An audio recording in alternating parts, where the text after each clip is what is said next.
Bonjour à toi et bienvenue dans le podcast Les Sentiers du Possible. Je suis Alexandra Ridou, coach certifiée et fondatrice de Randose, pour t'accompagner à cheminer vers une vie pleine de sens et d'impact. Chaque lundi, je te partage mes réflexions et outils pour t'aider à atteindre les sommets de ton épanouissement. Et les mercredis, je te laisse découvrir une interview inspirante d'invités qui vivent la vie qui leur correspond vraiment. Ah, et j'ai oublié, je t'invite à écouter chaque épisode en marchant. Les neurosciences l'ont démontré, marcher te permet de prendre plus de recul, de développer ta créativité et ainsi prendre les meilleures décisions pour vivre la vie qui te fait vibrer. Salut Rachel, comment Salut vas-tu? Alexandra. Mais bien et toi? Très bien, je suis ravie de t'avoir sur le podcast Les Sentiers du Possible. Rachel, pour ceux qui ne te connaissent pas, est-ce que tu peux te présenter brièvement? Qui es-tu? Que fais-tu? Eh bien moi, j'accompagne les hypersensibles à se réconcilier avec eux-mêmes et à vraiment rencontrer leur raison d'être au moyen de techniques naturelles et créatives. Et donc on taffe principalement l'estime de soi, la connaissance de soi, et voilà, c'est un peu ma spécialité. C'est trop cool parce qu'on va du coup parler estime de soi aujourd'hui avec toi. Avant de commencer, dans ce podcast-là, on aime bien parler de sens, de quête de sens. Aujourd'hui, toi, tu dirais que tu as une vie pleine de sens? Ouais, à fond. Et je pense qu'elle peut encore se remplir encore plus de sens. Mais en tout cas, je suis sur le chemin, on va dire, de ce qui m'en apporte le plus, de ce qui me nourrit le plus. Et honnêtement, ouais, non, je changerai pas le chemin que j'ai là, en tout cas, contre quoi que ce soit d'autre. Et justement, en général, les gens qui ont une vie pleine de sens, je trouve que, alors jusqu'ici, tous les gens que j'ai interviewés en tout cas, n'ont pas toujours eu cette vie pleine de sens par le passé. Ça a été le cas pour toi ou pas? Ah ben carrément, avant déjà toute l'adolescence, elle avait pas beaucoup de sens pour moi.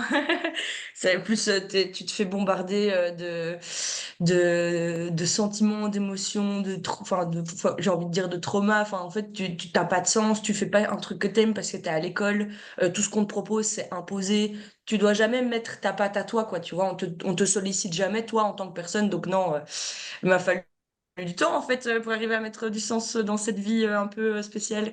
Et puis ouais, voilà, c'est avec à force de d'interrogations et de problématiques écologiques et sociales que petit à petit je me suis rapprochée de thèmes qui moi me m'animaient et qui donnaient sens et qui faisaient sens pour les gens autour de moi aussi. Donc ouais, non, longue recherche, longue dépression surtout. Et puis quand on se pose les bonnes questions, et ben on arrive tout doucement au bon endroit, et là on peut espérer que quelque chose éclot. Et justement, tu te rappelles un peu les bonnes questions que tu t'es posées pour justement réussir à retrouver un peu de sens? Bah déjà ça a été important de trouver tout ce qui ne m'allait pas, donc trouver toutes les zones d'ombre, donc trouver ok, qu'est-ce que je tolère pas, qu'est-ce qui me met en colère, qu'est-ce qui me met en tristesse, qu'est-ce qui me dépite, qu'est-ce qui voilà, trouver tous les éléments, toutes les situations, toutes les personnes qui me rendaient pas bien, faire simple. Mission 2, s'en éloigner très loin. Fouiller. Mission 3, se demander qu'est-ce que j'aime.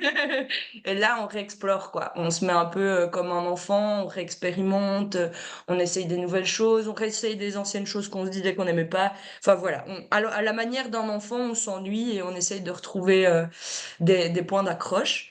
Et une fois qu'on en trouve, eh ben, on les cultive. Et là, au plus on les cultive, au plus on voit que en fait, l'arbre, il prend une tournure hyper intéressante. Et là, tout doucement, je commence à en avoir les fruits. Et franchement, ça commence à faire plaisir. Ah, trop bien, trop bien, trop bien. Bon, alors si je résume pour ceux qui nous écoutent, j'ai un peu noté les différentes étapes. Première étape, on trouve ce qu'on ne tolère pas. Deuxième étape, on s'en éloigne, tu l'as dit. Troisième étape, on se demande, bon, ok, qu'est-ce que j'aime maintenant? Et j'explore, j'expérimente. Et la dernière étape, je cultive ça. Merci Rachel, c'est un excellent plan d'action. Ce qui me fait penser d'ailleurs, justement, le fait de d'abord s'éloigner de ce qu'on ne veut pas avant d'attirer ce qu'on aime. Ça me fait penser, je ne sais plus qui m'avait dit ça, et je m'étais dit, mais c'est totalement logique. On cherche, quand on cherche à changer les choses, on ne pense pas à d'abord faire du vide, on dit d'abord, il faut que j'ai le temps pour changer les choses. Mais le Alors temps, que non, il vient jamais en fait. C'est d'abord, non, je vide mon temps, je je fais vide de la le truc, place. je fais de la place exactement, et là, justement, je vais pouvoir faire le changement, je vais pouvoir mettre autre chose. Mais Des choses que moi, j'ai décidé consciemment de faire la place, ou en tout cas que voilà, ça rentre dans dans le nouveau programme que je me suis composé, quoi. ouais, exactement. Mais je prends l'exemple, du coup, ça m'avait fait penser à, on est arrivé sur Grenoble, nous, il y a 3 ans, tu vois. Et, Mhm. et on se disait, bon, bah, faut qu'on se fasse notre nouveau réseau, on connaissait personne, faut qu'on se fasse des amis, etc. Et on se disait, bon, bah, on s'en fera quand on aura le temps, quand on sera là le week-end, etc. Seulement, comme on ne se donnait pas le temps de se libérer de l'espace, bah, on allait faire des week-ends à droite, à gauche pour voir les amis de Paris ou je ne sais pas où, Vous cultiviez les anciennes relations. cultiver les anciennes relations. Et en fait, tant qu'on ne prend pas la décision de faire la place, bah, on n'a jamais la place pour se faire de nouvelles relations. Et le jour où on a commencé à se dire, OK, allez, on ralentit. Si on veut se faire de la place pour de nouvelles relations, il faut qu'on crée cet espace, il faut qu'on soit initiateur et moteur. Bah, là, on a pu commencer à créer de nouvelles relations. Oui, donc c'est vraiment ça, c'est l'histoire de on peut pas accueillir si on n'a pas de place, en fait. Mm, C'est surtout ça, on peut pas attirer quelque chose si on est déjà full. Et mm, donc c'est cette idée de refaire le tri de temps en temps, de prendre le temps de se dire, OK, qu'est-ce qui me tient à cœur et qu'est-ce que je veux plus voir, quoi. ouais, Et je pense que ouais, c'est le premier pas vers n'importe quel changement, en fait. carrément, carrément. Excellent conseil, excellent conseil. L'épisode de podcast commence très fort. Euh, alors, aujourd'hui, moi, je voulais t'interviewer pour parler de cette question d'estime de soi, de confiance en soi. Tu es un peu la spécialiste. Il y en a pas mal qui nous écoutent, je pense, qui ont sûrement des tonnes d'envie de changement, mais ce truc de est-ce que j'en suis capable, est-ce que j'y arriverai? Toi, déjà, dans le passé, est-ce que tu as déjà eu ce moment où tu as les envies, mais tu es bloqué par manque de confiance en toi, manque d'estime de toi? Alors, pendant 23 années de ma vie, à peu près, il faut savoir que j'en ai que 28, donc ouais, je connais bien le sujet, j'ai fait le tour. Donc, ouais, euh, ben, en fait, le problème, c'est que déjà, avant de parler d'estime de soi, de confiance en soi, j'aimerais bien juste qu'on revienne sur les termes pour qu'on se mette d'accord. En fait, tout le monde parle de la confiance en soi. Mais ce qu'ils n'ont pas compris, c'est qu'en fait, on parle d'estime de soi souvent. Dans le problème de fond, quand on est bloqué, qu'on a des projets, qu'on n'arrive pas à y aller, c'est plus l'estime de soi, aussi la confiance en soi. Mais en fait, l'estime de soi, qu'est-ce que c'est? Ben, l'estime de soi, c'est une composante très complexe de notre système, en fait, qui est composée de 4 choses. Donc, il y a l'amour de soi. Donc, c'est est-ce que je m'aime de manière inconditionnelle? Ensuite, j'ai l'image de soi. Donc, comment je me perçois? Quelle est la valeur que je me donne un petit peu vite fait? Et puis après, on a l'acceptation de soi. Donc, est-ce que je me tolère autant mes défauts que mes qualités? Et ensuite, seulement, on a la confiance en soi. La confiance en soi, c'est vraiment la croyance en notre aptitude de faire quelque chose. Pas de réussir, hein, pas d'échouer, juste notre capacité de dire, OK, moi, je peux aller dans cette direction. Juste ça. Le truc, c'est que si on n'a pas construit l'estime de soi, qui est en fait la jonction entre ces 4 piliers, si on n'a pas pris le temps de construire cette estime, eh bien, en fait, dès qu'il y a un coup de vent, dès qu'on me crache à la gueule, dès qu'on me parle mal, pouf, c'est comme un château de cartes, tout s'effondre et il n'y a plus rien. Alors que l'estime, vraiment, on va essayer de la visualiser. Enfin, j'aurais dû prendre un petit billet. On va la visualiser comme un billet de 10. Ce billet de 10, si je le chiffonne, si je l'écrase, si je le mets, bon, peut-être pas à brûler, mais si je le noie et si je le défais, eh bien, il va toujours avoir 10 euros de valeur. Eh bien, ça, c'est ce qu'on va essayer de créer quand on construit sa valeur, son estime de soi. C'est de dire, OK, moi, je me connais assez, en fait, je me suis assez expérimentée pour savoir que j'ai cette valeur-là. Et peu importe ce qui arrive, peu importe quel événement, quelle personne, quel chamboulement, quel challenge de la vie arrive, ben, ma valeur, en fait, elle va pas changer. Parce que j'ai appris aussi à la nourrir, justement, en travaillant un peu la confiance en soi, comment je me dépasse, comment j'étends ma zone de confort, comment j'apprends à m'accepter. Mais pour t'accepter, il faut se connaître. Donc, comment j'apprends à m'explorer. Et puis, comment je travaille mon image de moi, comment je me vois, comment je me comporte avec moi-même. Parce que je pense que le premier pas pour, s'il y a jamais il y a des auditeurs qui se disent, oh ouais, moi, franchement, genre, enfin, je rêve de ça, mais je peux pas y arriver. Honnêtement, la première chose que vous devez vous changer dans votre quotidien, c'est votre relation à vous-même. Posez votre attention sur comment vous vous parlez. Est-ce que vous avez un dialogue plutôt bienveillant et plutôt encourageant? Ou alors est-ce que vous êtes la pire belle-mère qui soit à vous dire, ah ben non, de toute façon, ça c'est pas assez bien, ça c'est pas assez ci, ça c'est trop comme ça. Si vous avez ce fonctionnement-là, ce qui est la majorité enfin, ce qui est le cas majoritairement des personnes qui souffrent de manque d'estime, eh bien, je vous invite justement à prendre, juste déporter votre attention sur la relation que vous avez avec vous-même et tout doucement essayer de la transformer en étant votre meilleure amie. Essayez de vous placer vraiment comme la personne qui vous veut le plus de bien. Parce qu'en fait, on se rend pas compte à quel point on peut être son pire bourreau. Je pense que certains boss seraient jaloux de la manière dont on se traite. Carrément. J'adore tout ce que tu nous dis. Alors, je reviens sur le fait du billet de 10 euros. J'ai jamais entendu cette métaphore. Cette métaphore, elle est géniale. Merci à toi pour le partage. J'adore tout ce que tu nous as dit. Et un truc sur lequel j'aimerais revenir, c'est cette fameuse petite voix interne qui, on pense qu'elle nous veut du bien, mais qui souvent nous veut un peu plus de mal. Je me mets à la place. Déjà, moi, j'ai aussi fait une dépression, donc je me vois très bien me dire je suis nulle, je suis qu'une merde, etc. Tu as des conseils justement pour réussir à trouver sa valeur et se redonner de la valeur? Ben, en fait, déjà, il va falloir dissocier soi de cette petite voix interne. Parce qu'en fait, cette petite voix interne, on a l'impression que c'est peut-être notre intuition, que c'est peut-être, voilà, on dit les petits anges, petits démons. Non, rien à voir. En fait, cette petite voix, c'est ce qu'on appelle le critique intérieur. Et en fait, c'est un mécanisme d'autodéfense qui vient, enfin, qui se construit pendant l'adolescence ou l'enfance et qui vient juste, en fait, pour nous protéger, pour nous dire, OK, voilà ce que l'extérieur pourrait dire de toi. Et parce que voilà, nous sommes des êtres sociaux et donc notre cerveau, il a besoin d'être inclus dans le groupe. Sinon, pour lui, c'est danger de mort. Donc, il ne peut pas le tolérer. Et donc, il a créé ce système-là pour nous dire, OK, mais attention, parce que le groupe, il pense ça. Et donc, toi, si tu ne penses pas comme le groupe, tu rentres pas dedans. Sauf qu'à l'heure d'aujourd'hui, il y a plein de groupes différents. Enfin, voilà, on peut trouver des groupes qui nous ressemblent ou pas. Et donc, en fait, cette impression de mort que le cerveau vit et qui nous met en état de panique et qui nous dit non, ne fais pas ça parce que c'est trop, c'est pas assez, c'est machin, il est pas câblé correctement parce que c'est un faux danger en fait qu'il perçoit. Maintenant, on n'advient qu'à nous de prendre conscience de, OK, cette voix, est-ce qu'elle me veut du bien? Est-ce qu'elle me veut du mal? D'où elle vient? Est-ce que c'est vraiment moi qui pense ça? Ou est-ce que c'est quelque chose que j'ai un peu hérité, qui vient un peu de l'inconscient collectif? Une fois qu'on s'est posé cette question-là, on peut essayer vraiment de la dissocier, de se dire, OK, non, mais en fait, je suis pas d'accord avec ça. Je vais prendre un exemple lambda. Je fais un dessin. Partie. Mon but n'est pas de vendre mon dessin, je fais juste un dessin parce que j'ai une heure et que j'ai envie de m'offrir un moment bien-être. Mais j'arrive pas à faire ce dessin parce que ben voilà, il n'est pas assez bien fait, les contours sont pas assez bien, j'ai dépassé un peu, enfin voilà. Mon juge intérieur va s'allumer, il va se dire, ah, mais en fait, arrête tout de suite, ça va pas, tu fais n'importe quoi, enfin, c'est vraiment horrible ce que tu fais. Eh bien, je vais venir sur une feuille, par exemple, à côté, inscrire tout ce qui vient, tout ce qui provient de cette voix. Et on va essayer tout doucement de dissocier. Et une fois que j'ai vidé un peu tout ce que cette voix a à me dire, je reviens sur mon dessin. Et là, je cultive le moi. C'est-à-dire, non, en fait, là, je prends un temps pour moi. J'avais envie de dessiner, ça fait 10 ans que j'ai plus fait de dessin. Même si ça ressemble pas à grand-chose, ça me fait du bien. Je me remercie de prendre ce temps. Et dès qu'il y a une nouvelle pensée un peu toxique ou un peu limitante, hop, je reviens le déposer sur ma feuille. Et à la fin, on prend un petit temps vraiment pour analyser, OK, lesquels des deux j'ai envie de cultiver. Parce qu'il y a toujours cette histoire à l'intérieur de soi. Enfin, c'est une histoire que moi j'aime bien regarder. C'est on a deux loups. Je sais pas si vous en avez déjà entendu parler, mais le loup blanc, le loup noir.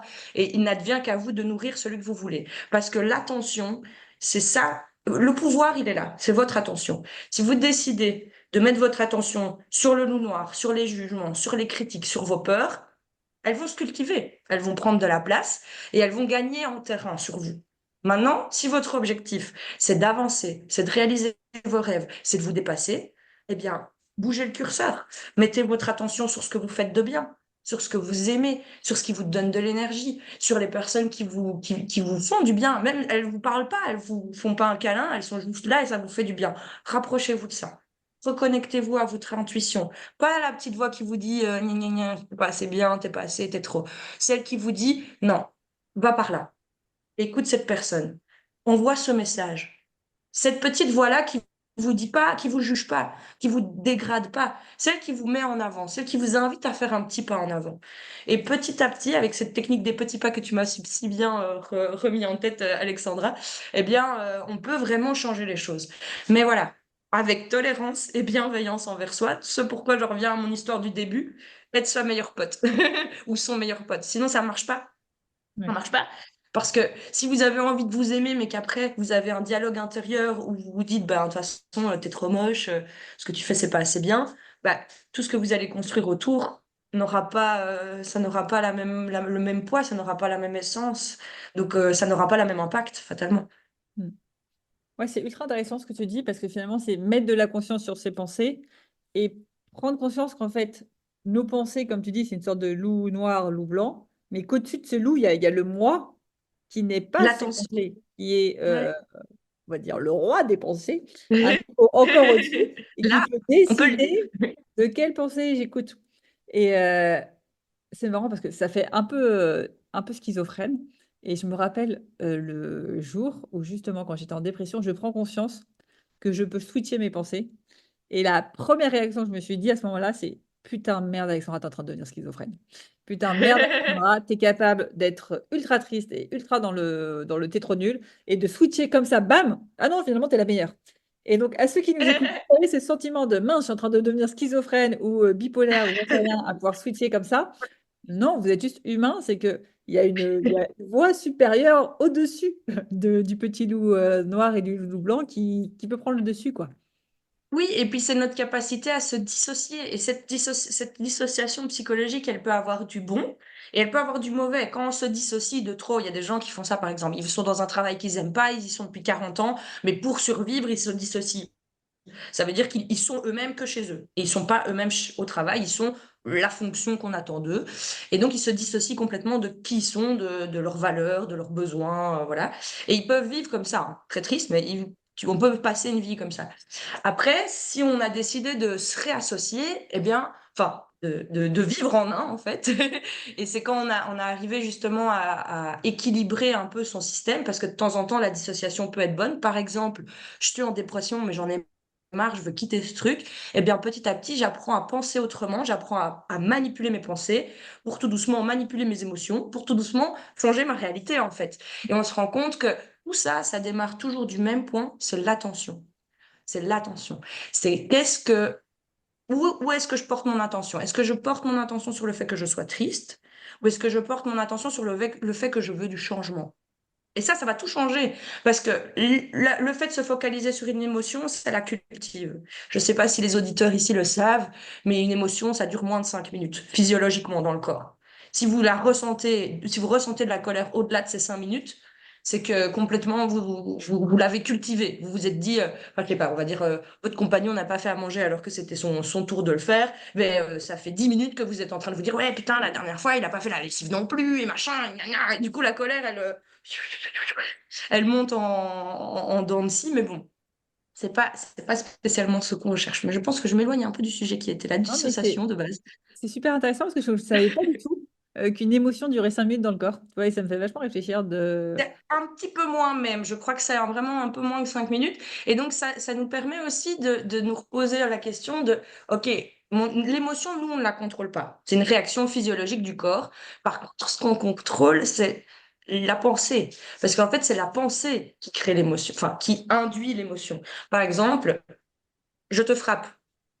Il va sûrement y avoir, mais ça va pas ou quoi? Tu rentres pas dans ma bulle, boum, colère.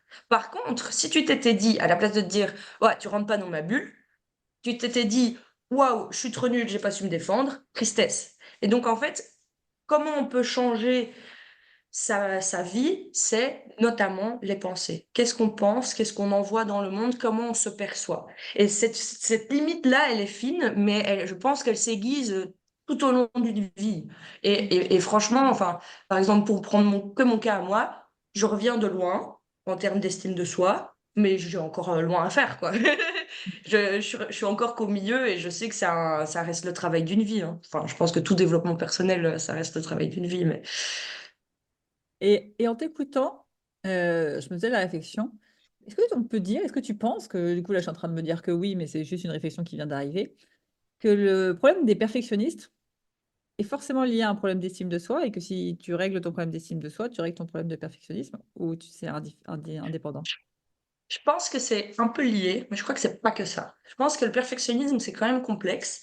D'office, il y a un problème. Enfin, pour moi, il y a quand même une corrélation avec l'estime de soi, parce que, en fait, c'est des exigences très hautes qui ne sont jamais atteintes parce qu'elles sont trop hautes par rapport à notre niveau d'aujourd'hui. Donc en fait, le perfectionniste, typiquement, lui, il sent qu'il a les capacités d'arriver à un niveau, mais il veut y arriver tout de suite. Il tolère pas les étapes intermédiaires. Et donc, c'est aussi un problème d'exigence. C'est aussi un problème de perception de soi. Mais tout ça, pour moi, c'est lié à l'estime. Mais effectivement, si on change, si on guérit, si on construit une estime de soi équilibrée, bah, en fait, ce perfectionnisme, c'est pas qu'il est plus là, c'est juste qu'il prend plus la même forme. Il n'est plus limitant, en fait. Il va nous amener à peaufiner, à être quand même dans le détail, mais il ne va plus nous freiner. Moi, par exemple, mon perfectionnisme, il a pris quelle forme? Bah, toute mon enfance et toute mon adolescence, j'avais mille milliards de projets, mais jamais rien qui se termine, quoi. Je crois que j'ai commencé 12 livres, et puis à la page 15. J'ai fait 12 projets photos. Enfin voilà, je pars dans tous les sens, mais jamais rien qui se termine parce que, ouais, entre ce que moi j'ai envie d'arriver et la réalité, il n'y a pas, et surtout, il n'y a pas la tolérance de se dire, je vais le rater ce premier. Parce on n'a pas la capacité, on n'a pas la confiance en soi pour se dire, je peux encaisser un échec. Et le truc, c'est que si on se dit qu'on ne peut pas encaisser un échec, c'est uniquement parce que on a développé, enfin parce qu'on a développé, non pas nous consciemment, mais on nous a inculqué une, un fonctionnement limitant, des pensées limitantes. Alors que en fait, ce que moi, en tout cas, je travaille et ce que j'essaye enfin, travailler avec les personnes qui le veulent bien autour de moi, c'est de travailler le mindset de croissance. Donc cet état d'esprit où en fait l'échec, c'est plus une honte. En fait, l'échec, c'est vraiment un step en plus vers le moment où tu vas réussir. Et ça, c'est quelque chose que j'ai vachement renforcé aussi à travers le programme Randos parce que voilà, je pense que c'est quelque chose qui n'a pas été amené auprès des jeunes et auprès des adolescents. Et je pense que ça, comme pour tout le reste, ça prend un peu plus de temps à se construire quand on est adulte. Ouais. Mais ça se fait, quoi. Ça se fait. Et donc, à tous ceux qui croient pas en eux, mais commencez à y croire. Parce que si vous, vous le faites pas, qui va le faire? C'est ça aussi l'une des réalisations. À un moment, je me suis dit, en fait, j'attends que les gens m'aiment. J'attends que les gens me comprennent. J'attends que les gens m'acceptent. Mais moi-même, je ne m'aime pas, je m'accepte pas, je me connais pas. Mais comment je peux demander, alors que je suis à l'intérieur de moi-même, je ne sais pas moi-même, je me connais pas moi-même, je m'aime pas moi-même, je connais pas ma valeur, je connais pas mes défauts, et je vais demander à une personne qui est extérieure à moi de le faire. On est un peu fou quand même. Franchement, parfois l'humanité, je me dis, il y a des trucs, on s'est un peu perdu, on s'est un peu perdu. Donc, on revient à soi, on s'aime, et après, on espère d'être aimé par les autres, mais pas l'inverse, quoi. Pourtant, c'est ce que, ouais. C'est un peu la norme, mais ouais. Commençons par soi. C'est super intéressant. Super, super intéressant, cette sorte de reconnaissance que comme enfin, ce que tu as dit aussi tout à l'heure, d'un point de vue alors, biologique, depuis la nuit des temps, le rapport aux autres est fondamental. On a ce besoin de reconnaissance, d'appartenance. Et malheureusement, on continue de le faire dicter nos vies alors qu'il y a plus de danger de mort, qu'on ne va pas se faire bouffer par un lion au coin de la rue. Ça veut pas dire que voilà, il faut. Enfin, moi, je suis pas. Parce il y a des dérives aussi hein, dans le truc. Prenez soin de vous, machin. C'est très bien. Il faut se mettre au centre, mais il faut. Enfin, comme pour tout, il faut un équilibre, quoi. Je pense on doit rester une société sociale. Ça veut dire qu'il faut pas être trop marginal non plus. Mais je pense que les marginaux, ils ont une place importante dans la société aussi. Et donc, en fait, il faut qu'ils osent exprimer leur originalité. Mais enfin voilà, je pense qu'aujourd'hui notre société, elle est quand même un peu plus prête à la différence, même si voilà, il y a des combats encore à mener. Mais donc, je pense qu'il y a, ouais, il y a de la place pour chacun. Il faut juste que nous, on arrive à apaiser un peu notre système nerveux qui est encore câblé sur des fonctionnements un peu primitifs. Et en fait, voilà, on répond aussi de notre enveloppe et de tout ce qui va avec. C'est-à-dire bah, nos limites physiques, nos limites cérébrales, et puis en fait tout le système endocrinien aussi qui franchement parfois nous rend un peu fous, mais surtout nous les femmes, mais les hommes aussi. Donc voilà, faut apprendre à naviguer avec tout ça, on va dire. Naviguer avec la complexité. Euh, Ouais. Super conseil. Rachel, c'était ultra intéressant tout ce passage-là sur l'estime de soi, la confiance en soi. Il y avait un autre partie, rien à voir, sur lequel j'avais envie de t'interviewer. C'est Dis-moi. le programme Rando son activité que tu as fait avec moi et avec les autres du programme. Mhm. Déjà, est-ce que tu peux dire un peu à ceux qui nous écoutent, bah, pourquoi est-ce que tu es rentré dans ce programme? Qu'est-ce que tu étais allé y chercher? Mhm. Alors moi, quand j'ai pris la décision d'intégrer le programme Grandos, j'avais déjà lancé mon activité depuis 2 ans, mais j'avais que un client régulier en B2B. Et je m'étais dit, bon là, franchement, j'aime trop ce que je fais, j'ai vraiment envie d'en vivre, je me laisse un an pour y aller. Sauf que bon, je savais très bien que avec les compétences que j'avais, enfin j'ai des bonnes compétences pour mon métier, mais pour tout ce qui est gestion en fait du business entrepreneurial, enfin tout ce qui est marketing digital, enfin vraiment tout ce qui est en fait vente, bah j'avais pas le bagage, je me sentais pas outillée pour, et donc petit à petit j'ai vu ton contenu et puis j'ai vu ta masterclass. Et puis je me suis dit non, mais j'avais un sentiment qu'il y avait ce qu'il me fallait dans le programme. Et donc ouais, j'ai tenté l'expérience et franchement, je suis très heureuse. Et justement, avec quoi tu repars? Qu'est-ce que ça t'a apporté? Bah, je repars avec pas mal d'outils. Franchement, je pense que la boîte à outils, elle est, elle est déjà bien chargée. Puis quand même quelques petites stratégies et aussi vachement de motivation. Parce que je pense que quand on se lance dans des gros projets comme ça, faut pas, enfin, faut s'entourer, quoi. Faut pas être seul. Et ouais. Je pense que j'aurais pas fait le même gap et j'en serais pas là aujourd'hui si j'avais pas eu ces 3-4 mois d'accompagnement avec toi, quoi. Super. Bah, merci à toi, Rachel, pour ton petit témoignage. Est-ce que tu as une dernière chose à dire à ceux qui hésiteraient à rejoindre le programme Rando son activité, donc pour développer votre activité de coach thérapeute? Ben, si vous hésitez, c'est simple, hein, réservez votre appel avec Alexandra, comme ça vous en discuterez. De toute façon, c'est pas une personnalité vénale, donc elle verra si oui ou non vous avez des bénéfices à intégrer son programme.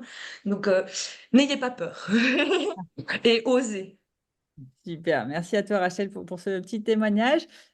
Tu dois le savoir, il me semble, le podcast finit à chaque fois par une question de coaching à méditer en marchant qu'on pose du coup aux auditeurs. Est-ce que tu as une question comme ça qui te vient pour bah, soit que les auditeurs trouvent plus de sens dans leur vie, soit pour qu'ils augmentent leur estime d'eux, qui pourrait justement se poser en marchant? Hum, eh bien, quelle action je peux faire chaque jour pour m'aimer un peu plus? Oh, Ça peut super. être une action à faire tous les jours, si c'est une petite action. Ou alors ça peut être une seule action par semaine, mais qui prend du temps. Et pourquoi je propose ça? Ça doit être une action qui vous permet de répondre à vous, vos besoins, et qui vous met au centre. Parce que je pense que dans cette vie, on a tendance à faire métro boulot dodo et qu'en fait, enfin, parfois on a des enfants en plus, parfois on a des, je sais pas, une vie familiale, une vie amicale un peu prenante. Eh bien, je pense que voilà, il faut aussi de temps en temps se remettre un peu de qu'est-ce qui me ferait du bien cette semaine? Comment je pourrais me prouver à moi que je m'aime? Je vous invite à le faire cette semaine, hein. Super. Merci à toi pour Rachel. Ceux qui nous écoutent, restez bien jusqu'au bout pour justement avoir cette question à méditer en marchant et en musique. Et Rachel, où est-ce qu'on peut te retrouver? Alors, vous pouvez me retrouver sur Instagram, Facebook, LinkedIn ou alors sur mon site internet aussi, l'arboristerie.be. Il n'y a pas le L apostrophe, pardon. Super. De toute façon, je mettrai tous les liens en commentaire de l'épisode, en descriptif, pardon. Et bah, un grand merci à toi, Rachel, pour tous ces Merci. beaux conseils pour augmenter notre estime de nous. Et je te dis à très vite. Merci. Merci à toi, Alexandra. À très bientôt. Ciao.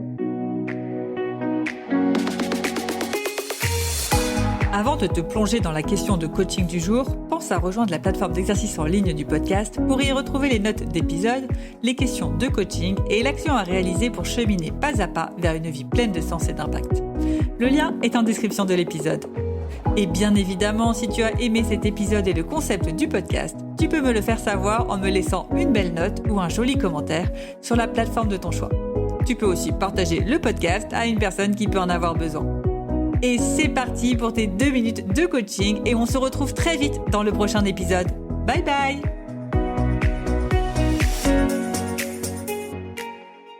Et c'est parti pour ta question de coaching du jour à méditer en marchant. Et la question que Rachel te pose aujourd'hui est: quelle action peux-tu faire chaque jour pour t'aimer un peu plus?